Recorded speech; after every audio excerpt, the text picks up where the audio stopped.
Hell yeah. Mine's just Dirty Diggler. That also works. Very bullish. Dirty Diggler sends all the right messaging.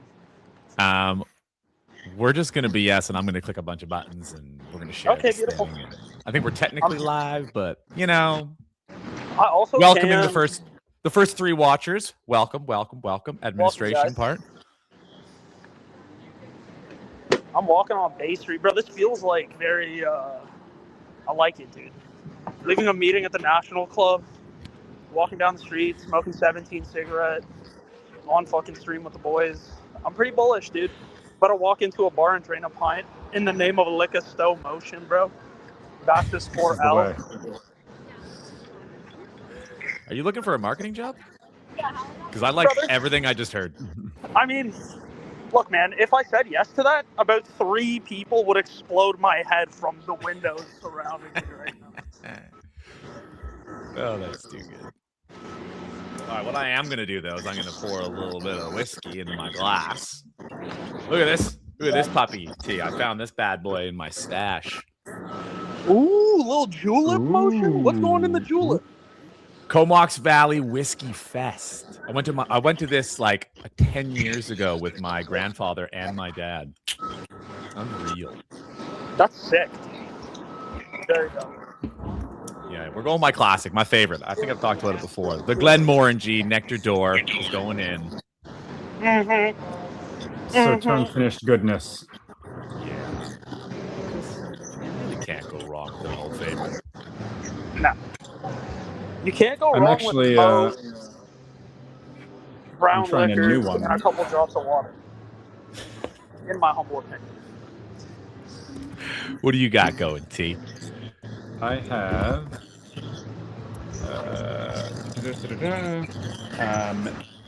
King Lake Distillery. It's an Australian single malt. And how are we feeling? Are the Australians able to put it together like that? Well, they have in the past. I'm going to try this one. Okay. The notes on this. So it's a bourbon cask. So it was aged in bourbon. It says, all right, let me read you the marketing on this. So it says, distilled in the forest, shaped by the elements, independent Australian single malt, established 2018. Bourbon cask, bottled on, distilled 22/8/22 and bottled 9/12/25. There were 825 bottles. Sorry, they did this all with handwriting. It's nice. 46% alcohol, some sort of batch number I can't read. And then it says on the front, it says creme brulee and Easter chocolate with hints of orange and smoke. What's the difference between Easter chocolate and regular chocolate? You're asking all of the right questions. This flavor was laid by a rabbit, as opposed to coming from South America. Yo, bullish, dude. Wow. I wonder what kind of Easter chocolate. Like, I wonder if it's like under the couch Easter chocolate, or if it's like, you know, like hidden in one of the drawers Easter chocolate, cutlery drawer Easter chocolate, perhaps. Yeah. Patty, you just brought me way back to like finding one of those little, you know, wrapped in tinfoil chocolates 6 months after Easter. It's like the chocolate's already started to go a little white when you eat it anyways. Yeah. Is that the kind of chocolate we're talking about? Yeah, that magical feeling, by the way, is the same feeling you get when you rip the BAXUS gacha. By the way, it's like finding Easter chocolate 6 months late. That's how it gets you feeling. It's like finding Easter chocolate 6 months early. Yeah, bro, hell yeah. They're about to nail me crossing the red light, twin. I mean, you say 6 months, you're late for this year or you're early for next year. Right. It's really just a question of like how disorganized is the guy who runs your grocery store procurement. Yeah. Oh, real. Because I mean, six months late Easter chocolate is just called early Halloween. Bro, he's spitting. Philosopher at his finest. Fair. They're melting down that chocolate and they're repurposing it in Cadbury. They're repacking it. They're throwing it into new foils. There's Easter bunny eggs wrapped in new foils with scary faces. Has to be. Oh, that's too good. All right. Let's Kick it off, eh? Okay. Getting a little orange on here. I am getting a little orange in honor of our friend. Hell yeah, dude. You know what? Honestly, wait 1 second. I need a picture of literally the description on this thing is hints of orange and smoke. And like, what am I looking at right here is just hints of orange and smoke. Right here, dude? Wow, that Little is literally hints of orange and smoke. I almost thought we lost him there. There was a serious horn. Oh no! Having some serious trouble. Independent Australia, single malt, 700 mils. What a strange volume. Yeah, absurd, I might say. What's that keychain on the side of it? Oh yeah, it comes with a keychain. Hanging on. But, my God, why can I not figure out how to use a camera? He's all over the place. Oh, that's the chocolate we're talking about. You take a little bite. I think this is leather. It's definitely leather. Only one way to find out. But I genuinely almost just took a bite because I'm in that kind of zone. You got to sink your teeth into it.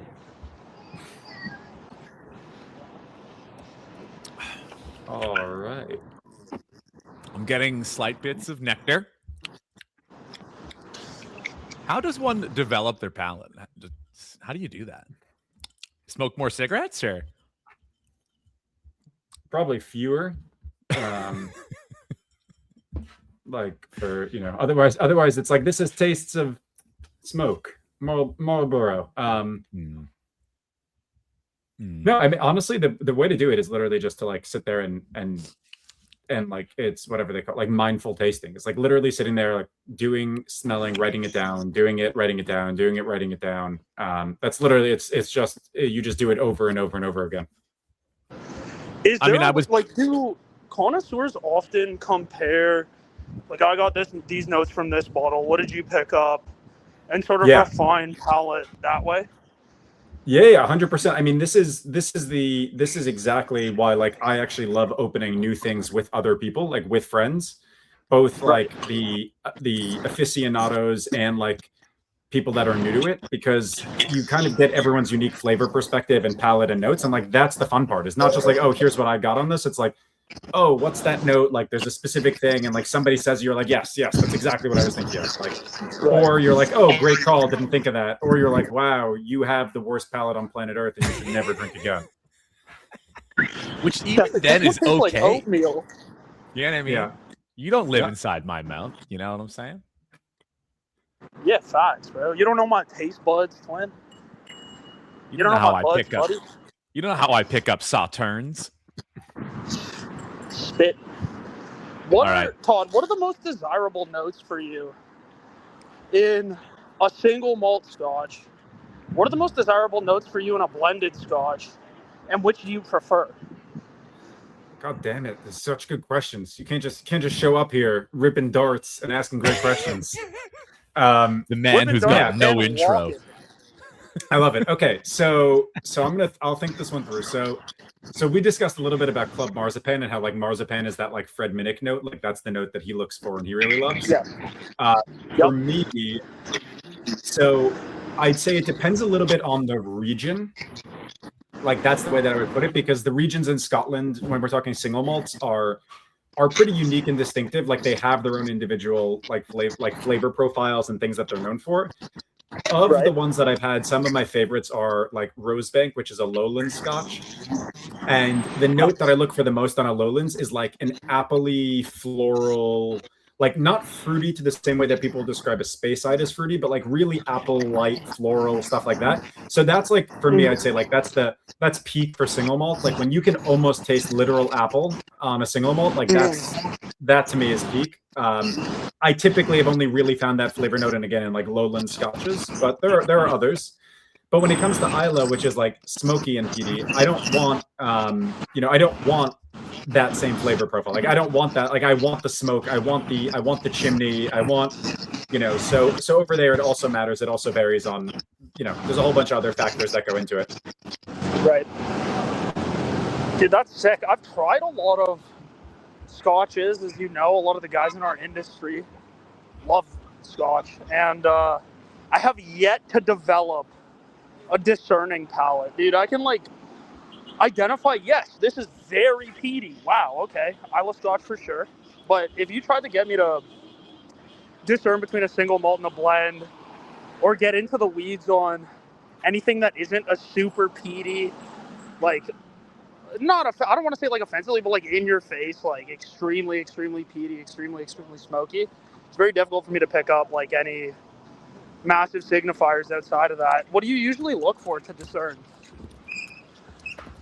I mean, again, part of it is because it's so like because it's so like again, it's so like individualized and individualistic what you like. So for me, I would say that like it really depends again on like the specific. Oh, okay, we're getting some. Let's mute Orange until we until he's ready to talk, just so that we don't overwhelm the audience. So for me, it's like notes, things that I like. I mean, when it comes to like peated scotches, even there it depends, because again, like you have differences in like peat. Like so Coila, which is something that I absolutely love, has a much lighter peat, even for an Isla. Bruichladdich also has like a much like, they obviously have like the Octomore, which is like super heavy peat, but then they have the Bruichladdich, which is like doesn't really have the same capture. Bunabin, similar things where like it'll have some peat but doesn't always have peat. Like they have different releases. So like if I'm talking a Lafroig or a Lagavulin, like I want it to like, and those are what I would describe as like my winter whiskeys, because like I want to feel like I'm sitting next to a fire. Like you actually like I want it to taste like I'm sitting next to a fireplace or a bonfire or something like that. Like that is something that I really want. If I'm talking like just some, there's one bottle that I had once that like the best way to describe it was a single cask bottling of Bunabin. I think it was done by Signatory. It was aged in sherry. I have to check like the exact specifics because I can like visualize the label. But it tasted like, have you ever had cotton candy grapes? Like the grapes that like taste like cotton candy?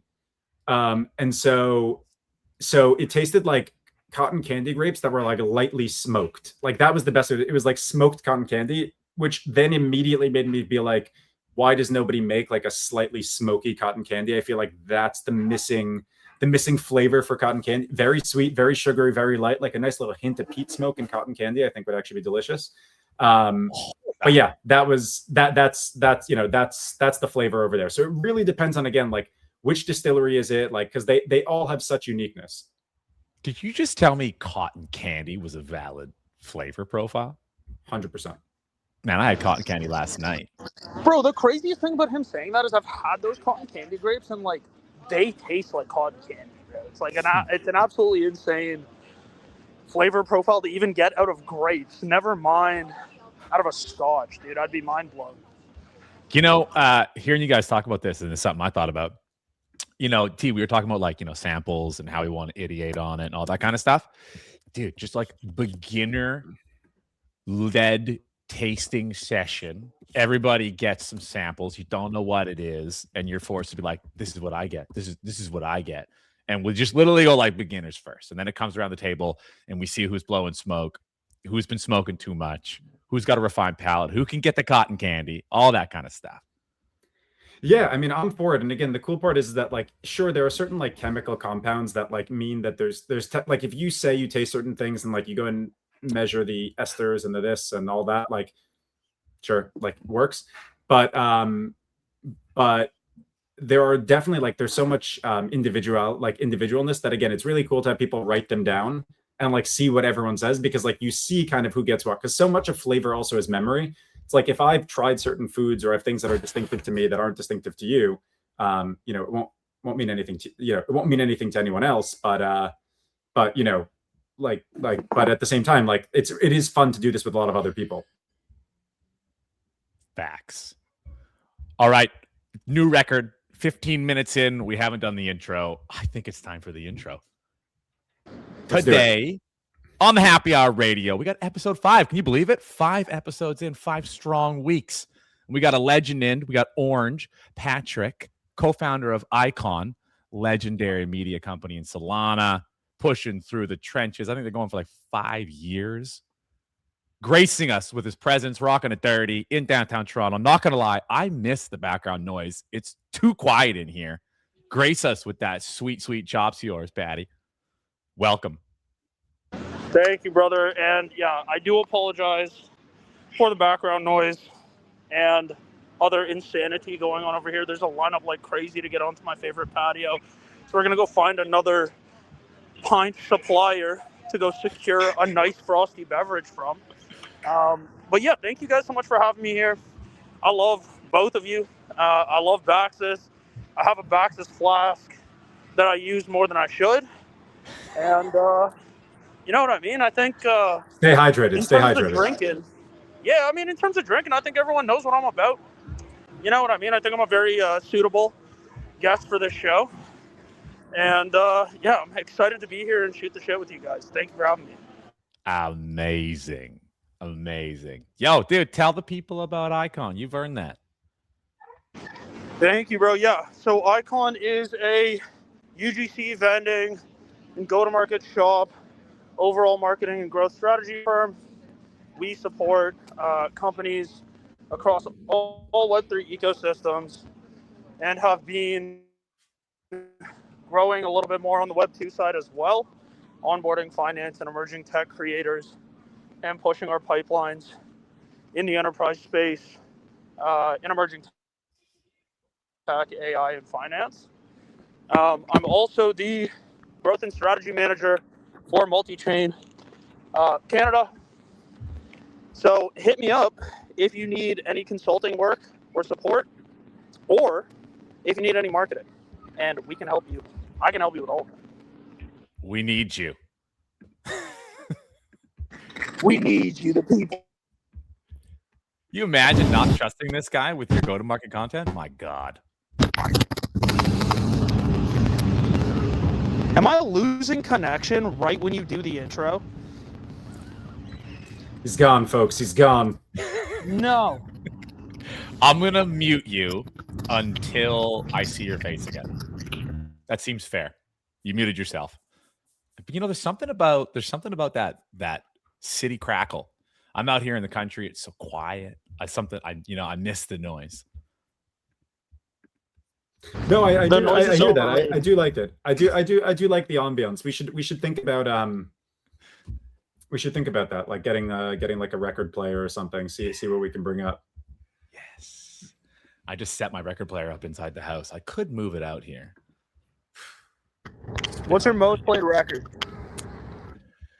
Well, since I got it set up, it's been Dancing in the Moonlight by Kill Harvest. Dude, EP, I bought that shit off of Discogs. I waited a year. I've had it for years, but I've just not had my record player. And I first one, my dad and I set it up. We put the record on.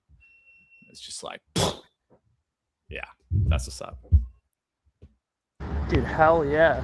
Bro, you want to know what my most played vinyl is? Tell me. Black Sabbath. Oh.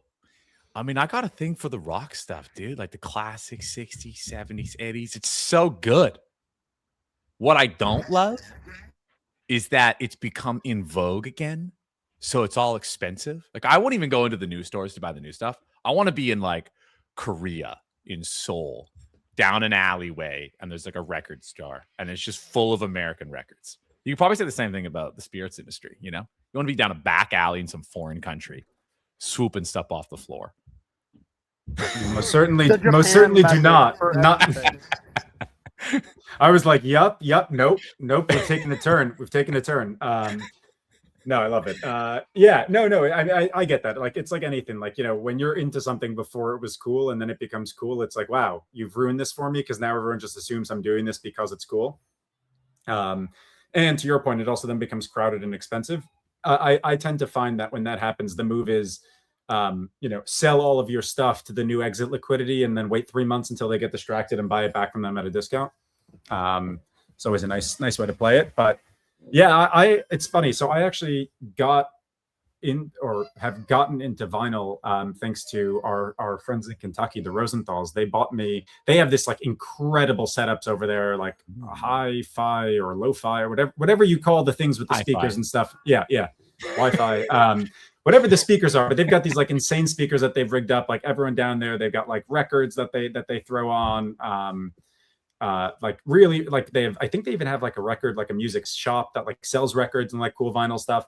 And so I mentioned that I don't have anything, and they got me. I think it's Ars Technica makes. It's a Bluetooth record player, so it's portable. Like I literally can just carry it with me places, and then I put on my headphones. So when I'm working in my basement, I'll like throw on a couple of records or whatever that they gifted me with it, and like I get to listen to it. And they're really, even though it's Bluetooth, it's not coming through the phono thing or whatever it is. Yeah. It's still, you could tell the difference in the sound quality, but it's also so pleasant. Like there's something to the ritual of like putting the record onto the thing and setting the needle. And so what I started doing was buying older, I like indie music, like let's say like MGMT style of Monsters and Men. And so they're earlier releases, which they released on vinyl back when it was trendy the first time or whatever, I can buy them online for not that much money. So I started like buying those up, because then I can listen to music music that I'm like familiar and comfortable with, and still get to play it on that on my record player. I got some OG like Lumineers, Mumford & Sons. You got to have the indie collection. It feels good. It's very intentional. It's nice. You flip through it. They're big. They're thick. You throw it on. The crackle. The whole experience is lovely, to be honest. It's the crackle. That's such a good call. The crackle. Yeah. Like, see, now, hearing you say the Bluetooth, I'm like, this is a guy of class. We want to talk about spirits. He's the guy. He knows the stuff. And then I hear him over there, and he's on Bluetooth listening, and it's just the shoe doesn't fit, T. But I like that you're going for it. It's whiskey your way. It's whiskey your way, and I'll back out of that. Listen, I totally get it, but it's like, space capacity, shared space. Like my office down here is smack in the middle of the room in my basement. My wife has her office for when she's not in the office when she works from home. She's down here. As it is, I talk too loud and I drive her nuts. So, got to give her like, a little bit, so at least she doesn't have to listen to me when I'm blasting music out loud. I respect that. I rarely play it when the wife's in, because she doesn't like loud music, and I'm partially deaf and love loud music. But before we turn this into a fully music podcast or radio show, I want to hear your guys' story on the bottle that we're going to be giving out from the Weekly Hunts campaign, because it's such a good story. I'm going to bring the bottle up, and I want you to tell people about why it was special, what it meant for BAXUS. If Patrick's there, he can chime in and say something. If we fully lost him, the black space is cool. And I'm ready to tap in. Patrick is blacked out, as they say. No, the camera cut out. It looks like I'm fine from my end. That's a disaster. Went from sober just to blackout. Oh my god. Yeah, this is wild. So, all right, yeah, pull it up. Let's talk to the people, because I'm reading some stuff in the chat, and we got some cool hunt stats for this week also. Excellent. There it is in all its glory. Wild Turkey Single Barrel Rye, BAXUS Team Select.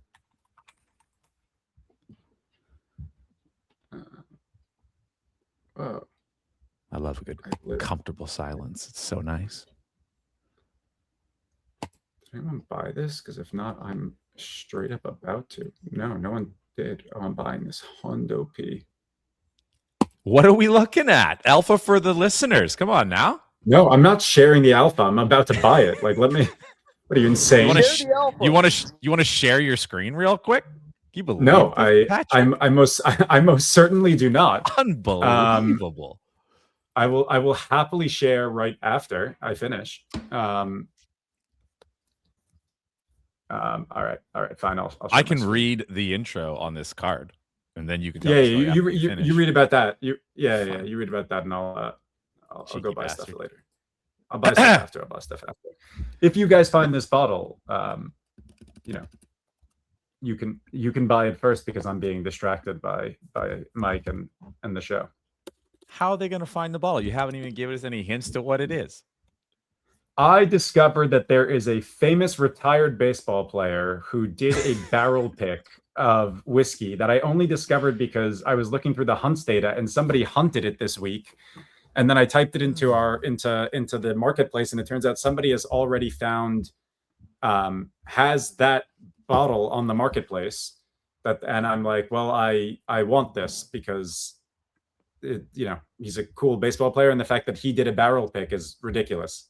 All right, you know what? Fine, I'm going to do it. I already found it. I purchased it. No. My agent was listening. No. All right, I'm going to drop it. I'm going to drop it into the. I don't have access to the comments. I'm going to drop it in the private chat. You drop it in the comments, and on it. If this is still available by the time we do the walkthrough and nobody else has bought it, then I am buying it. But I will give other people the chance first. It's the right thing to do. We have 100. Where are you dropping it? I don't know. We have 1,000 places where we communicate. I sent it to you in the private chat associated with this show in the StreamYard app. Oh, there it is. Yeah, I got you. So I will give you guys the chance, but just trust me, you're welcome to buy it, but like I won't like you. I'm gonna have to go into Twitter to do this because stupid StreamYard only lets me post to Facebook. So we're going to Twitter for this. Sorry if you're on Facebook. I apologize. Just means come to Twitter. And if you're not doing anything, T, tell us about the bottle pick. Yeah, sure. So, so we went down to the Wild Turkey Distillery last year, 2 years. I mean, we've been a couple of times, and we to do barrel picks with the team.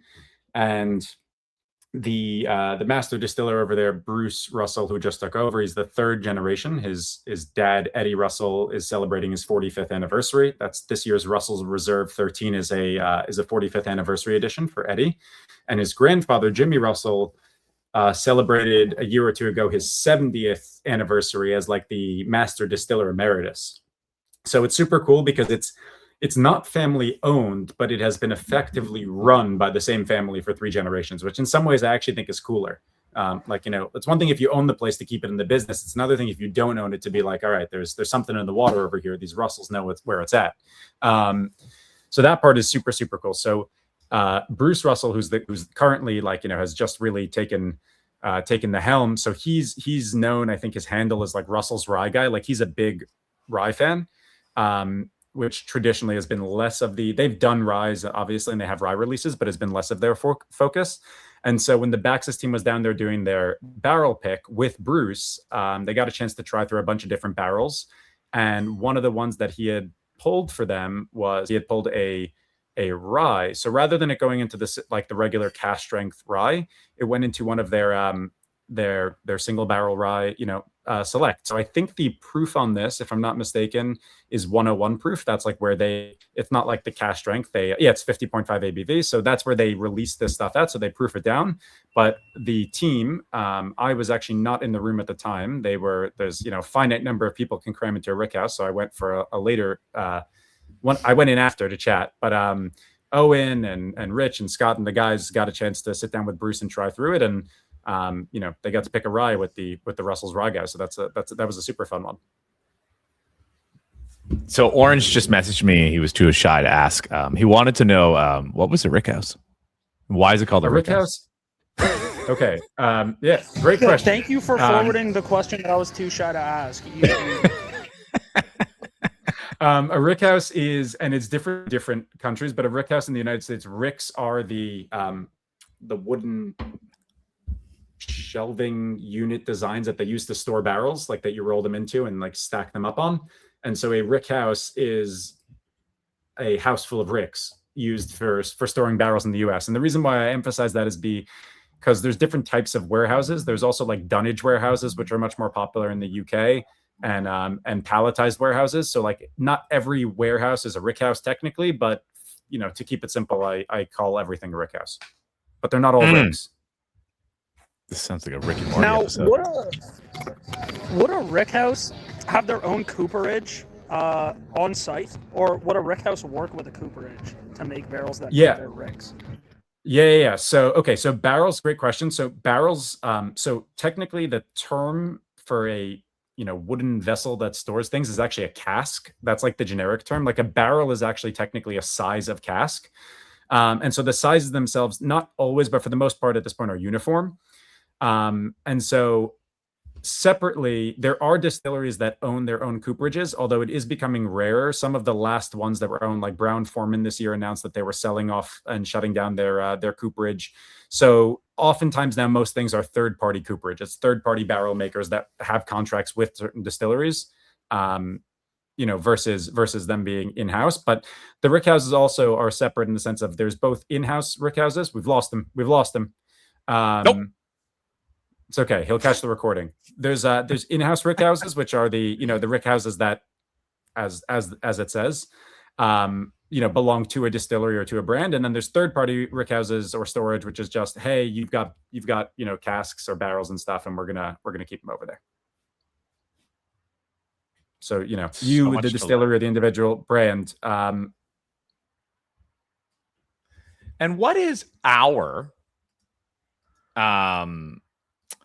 I don't want to say strategy, like infiltrate the dealers, find the suppliers. Well, what goes into us getting these BAXUS team selects? Because I noticed that we have them in a whole bunch of places, and obviously I'm just getting up to speed.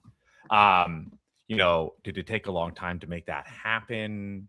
How often does it happen? Is it something that we continually look for?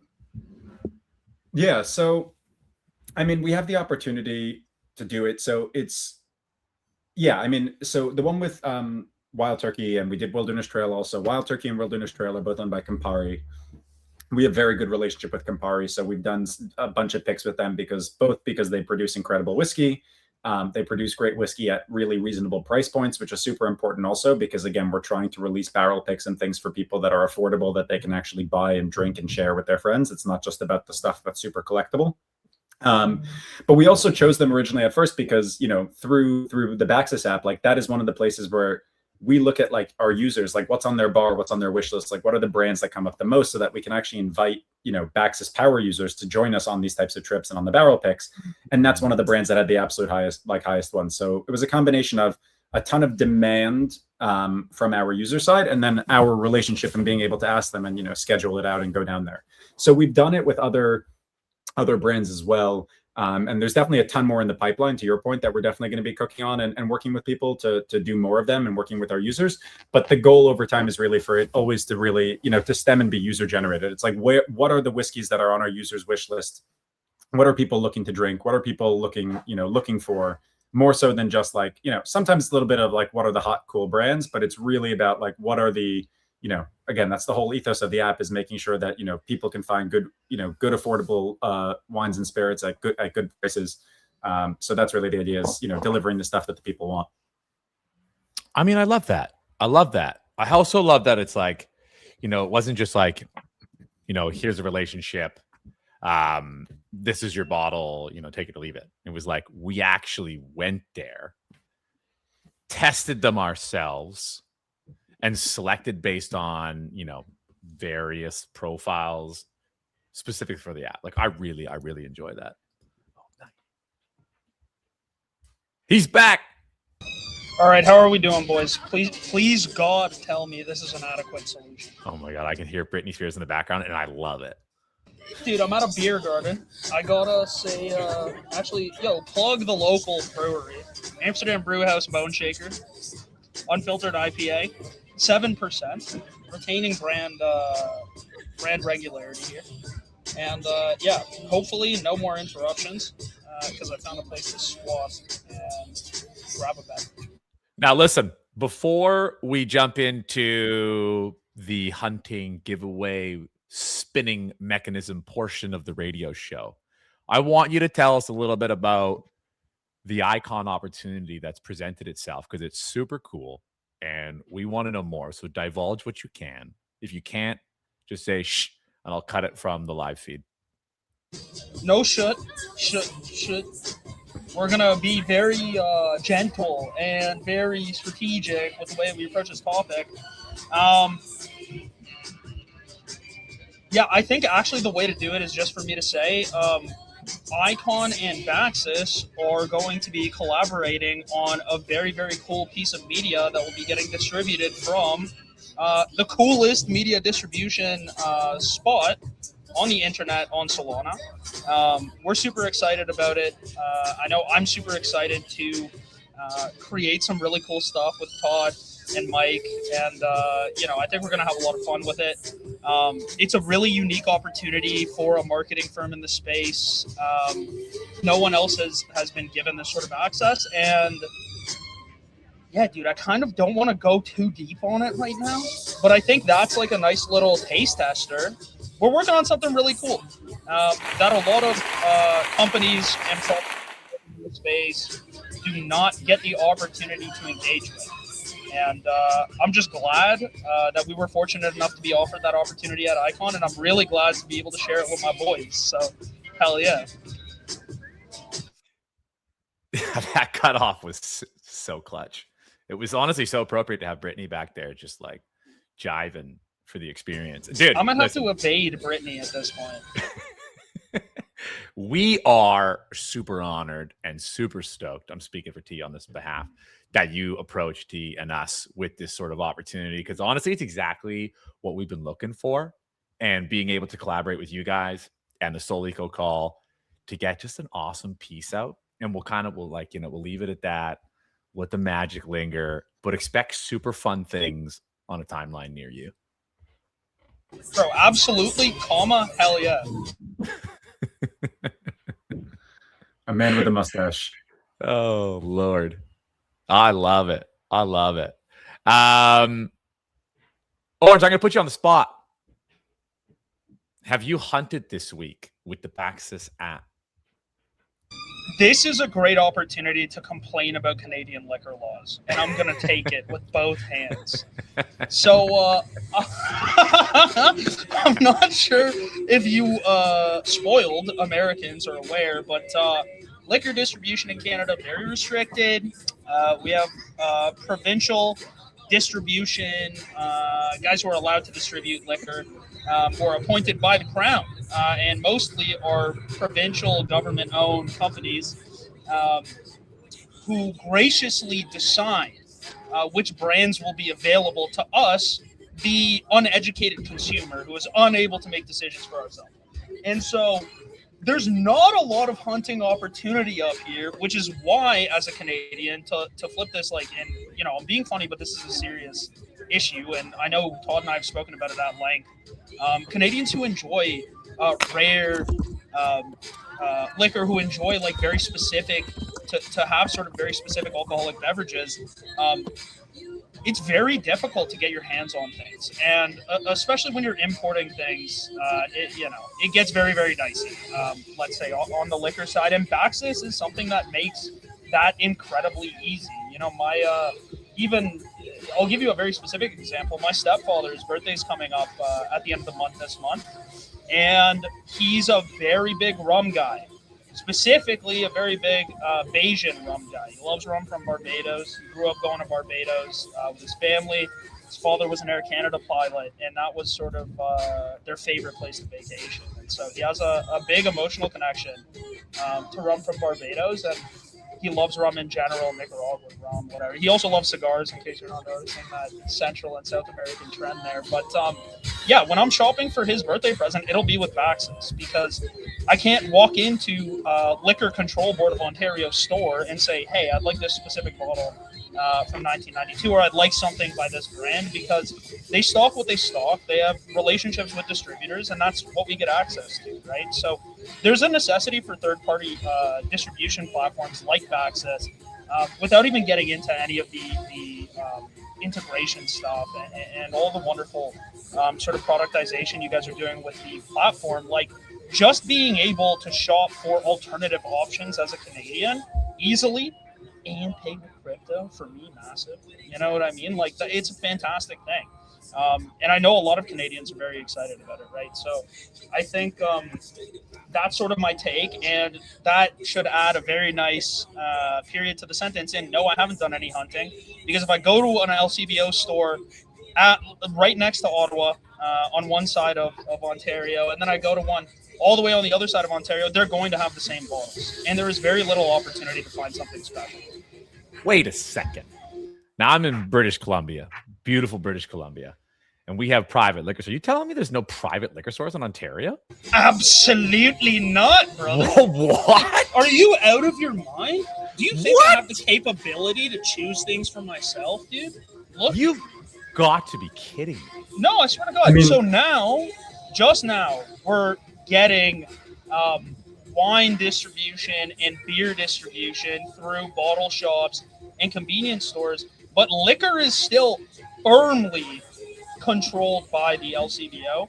And yeah, dude, you can't. I mean, you can go to restaurants and get obviously drinks from bottles for a 3, 4, 5x markup to sit in a nice environment, and because they need to pay for the food they're losing money on. But yeah, dude, yeah, I can't just go buy a nice bottle. I've got to find a restaurant that has it and pay $80 for a glass of whatever I want. Now, I don't want to say it, but worst case Ontario, brother. My God. My God, worst case Ontario. And that's how you get 2 birds stoned, bud. Because I was going to say, I was in British Columbia, which I thought was awful, to be honest. And I went to a private liquor store because I was hunting to see.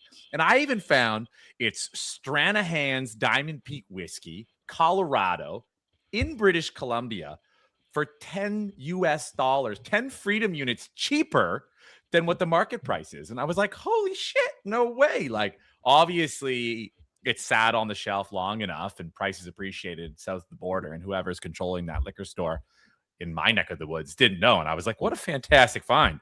And that was what I was going to share with you. But if you don't have a private liquor store, then I mean, hey, maybe the government's pricing it well. Pete, what do you got to say to that? We get 100% tax on liquor, bro. They're not pricing it well. They're not pricing it well. They literally go, oh, would you like to have fun and smoke a cigarette? 100% tax. Would you like to have fun and drink some liquor? 100% tax. Brother, it's sin tax, dude. This is Ontario, bro. They want us all to be very nice and, you know, not allowed. Very bad. Very bad. I'm gonna withhold all of my generalized comments for fear of being forbidden from entering the nation of Canada. But I will say that, like, it ain't great, Bob. It ain't great when you're looking at their particularly, again, I don't know about their tobacco policies, but I know when it comes to alcohol, like, I knew Canada in general was difficult, to your point, because of, like, they really do dictate winners and losers about importers, what you're allowed to import, brands, etc. But I am familiar with the LCBO, and I will say that it is particularly bad for the consumer to not be allowed to make their own decisions, primarily. And the craziest part is, to your point, Patrick, is that they are charging 100% tax. So in reality, what you really should want as a government entity is to make it as diverse as possible, so there's as much buying opportunity, like, so that you generate the tax revenue. So they're not only making 100% tax on things that they are dictating what you buy, but they are incentivizing people to not buy their, bring their alcohol back when they're traveling to other countries and be like, oh, I'm going to pack a couple of bottles in my suitcase, whatever is below the legal limit that you're allowed to travel with. Because of that, it makes I don't understand from, like, a revenue generating side why they are so restrictive on it versus opening it up and saying, like, hey, we make a ton of money off of this from the tax perspective. We should allow for a diverse offerings. Obviously, I know there was the, like, whole Canada thing, pulling bourbon and American whiskeys off its shelf with, like, the trade war and stuff. And I'm not even dictating or arguing about that on, like, from a international politics perspective. But if you're going to allow single malt Scotch, why are you not allowing people to become importers and say, like, hey, I want to bring this Scotch in, or this one in, or this gin, or this whatever? And yeah, not that I support 100% taxes, but if you're going to do it anyways, at least do it on bottles that the people want to drink. I couldn't agree more. I literally couldn't agree more. I think, to your point, when Canadians go abroad, there's 2 things you better bet your ass. At least I can speak for Ontarians for sure. They're going to be packing to the limit per person. It's cigarettes or cigars, tobacco products, and liquor, right? Because it's more affordable, it's more accessible, and the variety available literally everywhere else just completely puts shame to what we have access to domestically. And yeah, dude. So what I'm hearing what I'm hearing is that the alcohol and tobacco tax is actually a secret subsidy for Air Canada to be able to fly people across the international border so that they can buy duty free. That's actually the secret that they don't want you to know, is that they're doing it to prop up Air Canada so people will fly back and forth from Ontario to New York just to hit the duty free. Bro, yeah, at the peak of all Canadian cabals sits Toronto Pearson Airport and duty free. That YYZ action. I think you just got like a red dot showed up on your chest, Patrick. Be careful, brother. Dude, I was about to say, if my head explodes, I'm not suicidal. You know what I mean? I'm in a pretty public place saying this stuff. Our government does not like dissenting opinions.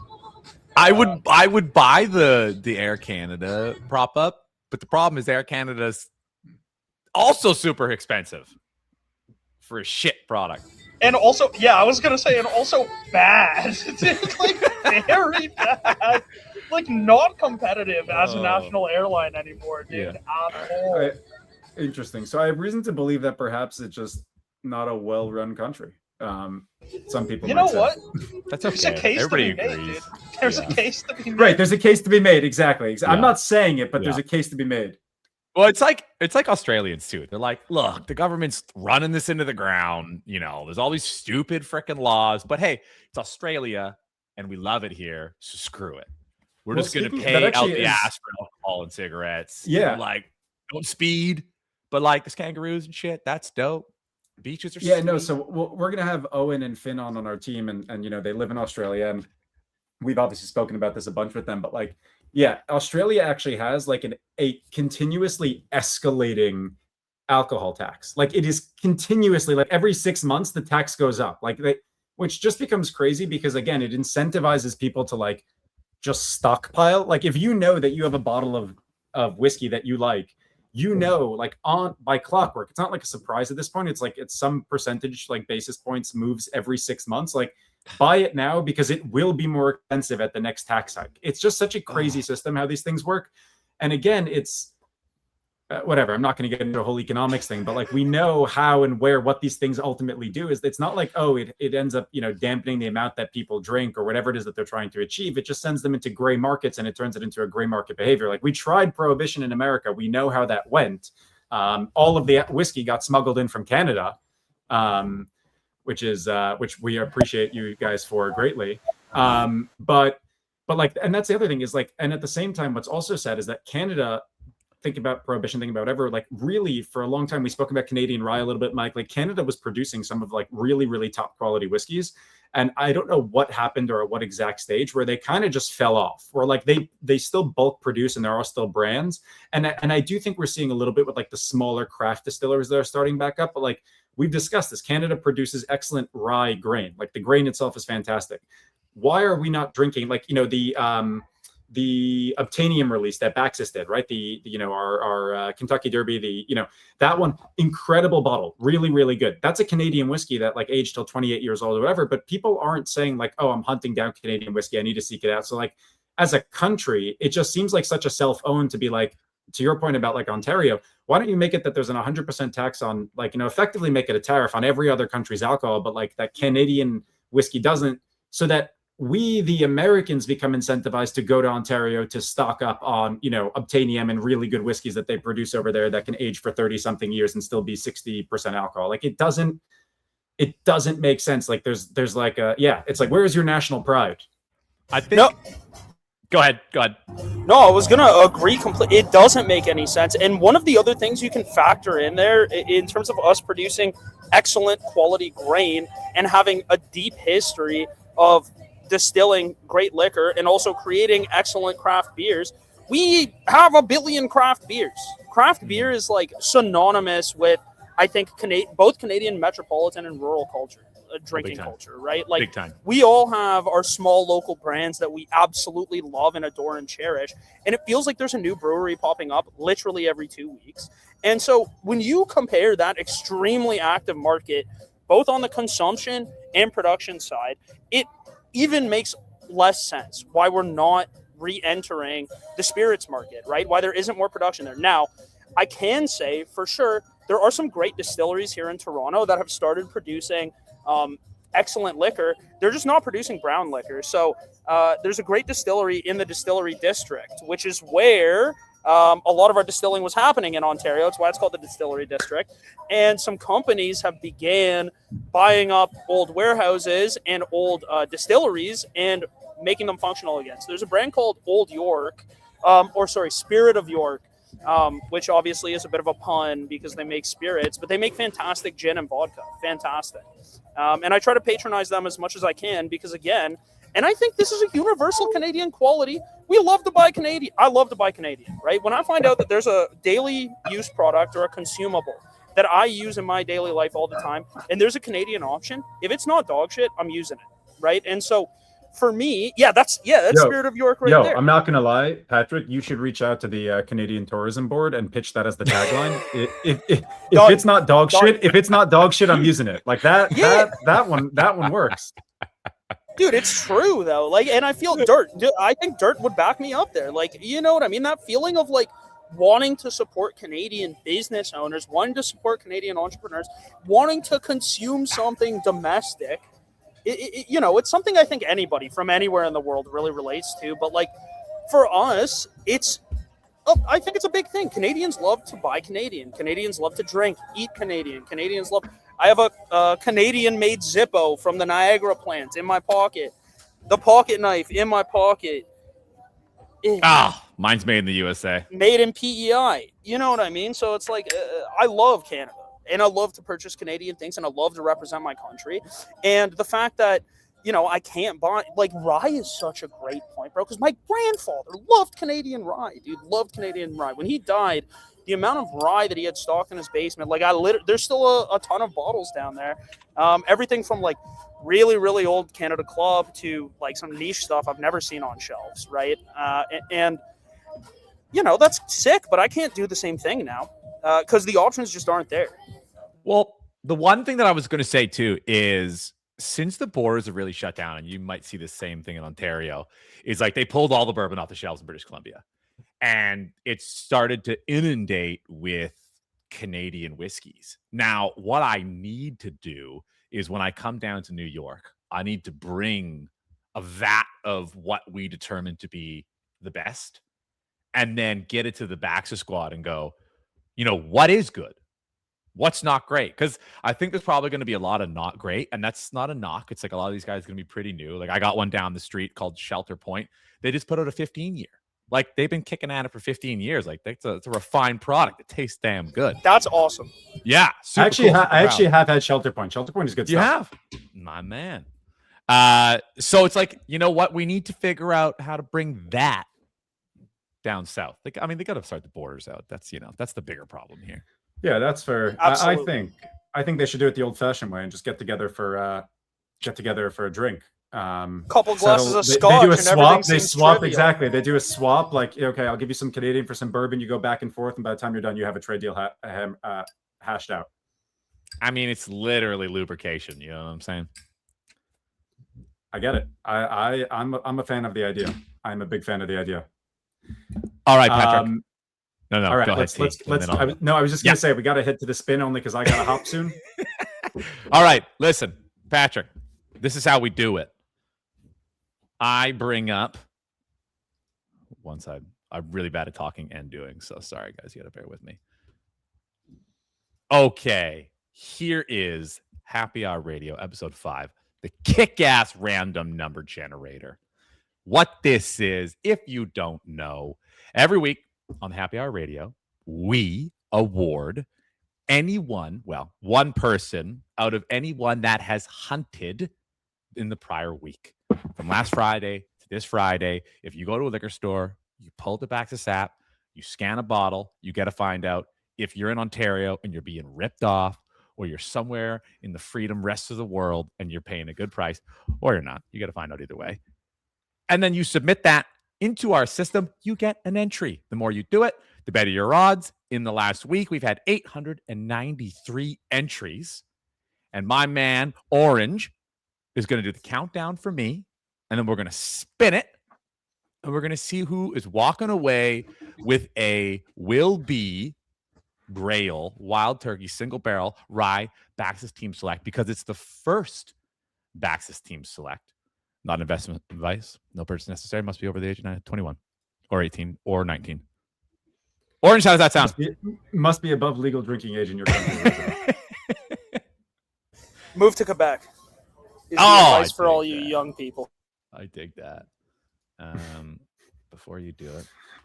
Okay. Besmirching the Canadian taxes didn't do it, but he told people to move to Quebec, and bam, that was it. The Ontario authorities took him out. Bro, I was going to say screen goes black, dude. You just hear footsteps. He's a part of the block now. Amazing. We do a couple car bombings every now and again, you know. Sick, dude. Okay, you decide what to count down from, but it can't be more than 10. Okay, we're gonna go from 5. I like it. And at 0. 0 is the pull. Okay. Okay.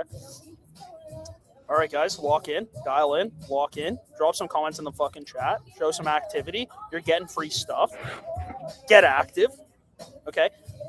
5, 4, 3, oh no, 2, 1.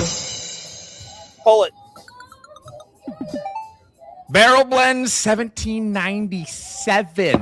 Yo, that's a pretty tough username off the bat. Tough An username. excellent vintage. Do we know any historical references from 1797? Something. Yeah, I mean, I'm sure. Napoleonic Wars had just started. Let's see. Napoleonic Wars just started. I was going to say 1 second. Give me a second. I was like 1797. We had 1791 was the Whiskey Rebellion. Closed out in 1792. Let's see. Napoleonic Wars. Yeah. 1797. We got rebellion in France, guys. Oh, yo! I mean, we have the first. We have proof that democracy worked. That was when John Adams became president. We handed it. Washington just stepped away. So that, like, you know, there was no guarantees he would have. Phenomenal, guys. Phenomenal stream. Very enjoyable. An excellent way to kickstart the weekend. That's all I got, lads. Wait. What are we giving away to the viewers? We got to give something to the viewers. Ooh. All right. You entertain people, and I will do the manual entry. I'm going to stop sharing so you guys don't see me really blow this up. Guys, drop your favorite bottle of liquor in the chat. Okay, new draw. Check. Or a flagon. Doesn't have to be a bottle. Flagon. I like that a lot, dude. What's the technical parameters of a flagon? What makes a flagon? I don't know. I've always just been it's just like a good mug. I like that. We like the flagon, dude. Would you? I'm Googling what the definition is. Nice, very nice. Okay. Oh, interesting. I didn't realize a flagon apparently needs to have a spout. Ah. Because I would have always assumed it's just a large confused. mug. Okay. Here we go. It must contain 2 or more pints of liquid. It must have a handle. It often includes a lid or a spout, but it does not have to have a spout. So just 2 pints is the minimum for something to be a flagon. Okay, dude. Sounds like I need to start flagon maxing because I'm a big dog. We need a. I need 2 pints. Oh man, I have somewhere, you know, those giant ass ceramic German mugs with the pewter tops and yes. I have a couple. But the hardcore steins, not just I've got a whatever. I mean the ones that I've got 2 giant ones that I got at a garage sale for $5 years ago somewhere, and assuming my wife hasn't disposed of them, sitting around with these they're hand painted. I'm guys, they probably sat around, they just make up stories for the people that are on their flagons. Bro, sitting around and being this guy slayed a dragon and then he scaled the castle to get them made at 7 pints deep. Storyboarding your flagon art. Oh my god. Amazing. Come every week, Orange. Jesus Christ. Dude, I'm happy to. I'm so sorry about the technical difficulties, guys. I was really excited for this. I had a super important meeting that ended at 5 that I literally like could not miss. And I'm just glad I was able to find somewhere to plop down and grab a beer before we ran out of time. So thank you for the patience. We appreciate it, and we appreciate you making it. And Rock's, you made it up to Rock's Bourbon Review by being a phenomenal guest. Let's fucking go, boys. On that vein, rounding the hour out, what I done is I loaded all the people who commented, minus Carrie. Sorry, Carrie, we love you. And minus myself, because that. Shout out Carrie, shout out Super Team Canada, shout out Canadians. Don't shout out the federal government or any provincial government. To give away this adorable wild turkey bourbon to one lucky commentator. I got you into, now I'll switch screens, share this tab instead. As you can see, it's in. Look at this. We'll call this. Oh, we got Big Merheb in there? What we'll call this? Anti-Canadian. Dude, hell yeah. Dude. Oh my god. And countdown from 3. Wait. Let me get my music going here, because it's just, now that I've done it once, it's just so satisfying. Okay, hit me, Patty. Let's get a 5. Oh. Let's get a 4. Let's get a 3. Let's get a 2. Let's get a 1. Blast that shit off. Lucas! Yeah. Let's go, baby. Congratulations, a man with a mustache. Oh my god, it's not! It's our Lucas! Holy shit, Lucas. dude! A man with a mustache is in control. Congratulations, big dog. Can you believe it? He literally logged on just to tell you to stop smoking, and now he walks away with a whiskey. What an incredible story. Dude, no, I can't believe Lucas caught the stream. I went through 4 cigarettes, gang. He's not going to be pleased. Gatto, you just missed it, man. You gotta comment a second prior. Lucas, oh my god, DM us your BAXUS. I don't know, username. That's what I'm looking for, and I will get that bottle. Gents, what a blast! Great hour. What a pleasure, guys. Seriously, thank you so much. I had an absolute blast. Again, chat and my beloved hosts, apologies for the technical difficulties, but hell yeah. Long live Licca. Yeah. Long live it. Okay. People, we'll see you next Friday on episode 6 of the Happy Hour Radio.